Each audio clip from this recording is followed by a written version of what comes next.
but did she know that it was a binding law from God? Well, yeah, because God gave it. God gave it to Adam, and then Adam taught her. Yeah. Like she quotes the law. He didn't do it very well because she misquotes it. Yeah, either he taught her wrong, or probably she remembers it wrong. Yeah, probably. In our experience, I've never. It's usually you that remember wrong. So at some point he teaches her, or maybe she heard it directly from God, but maybe not. Yeah. Adam shared it, but at any point she knew that this was a command of God. So she knew, and this is part of the image of God. When God, part of the image of God, especially the unfallen image of God in the Garden of Eden, they knew that God's commands were absolutely binding. They were in a world that God had made, in a garden that God had cultivated, in a body that God had created for them, in a marriage that God had ordained. They knew, they may not have known what evil was by experience, what would happen if they committed it, but they knew obeying God is peace and shalom in the Hebrew, and is good and is right. And to disobey him is the definition of evil and rebellion. She knew that. Yeah.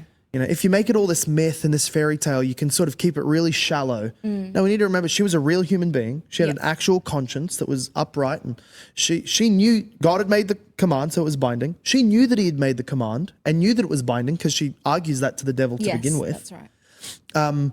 And so then the next question comes to what you said. All right, so where did the proclivity to evil come from if she hadn't even taken the fruit of evil yet? Yeah. And so that his argument is then, therefore, it's all illogical. Yeah. The guys who wrote this story didn't take all the logic into account, and so Yeah. I'm poking holes in it. But you were saying that there is no hole there. Yeah, no, absolutely not. I mean, she didn't necessarily have a proclivity to sin. She maybe a way of saying it is that she had.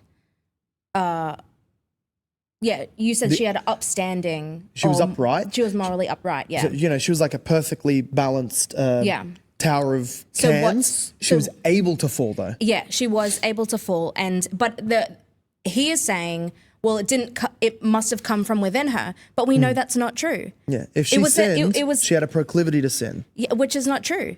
The devil tempted her.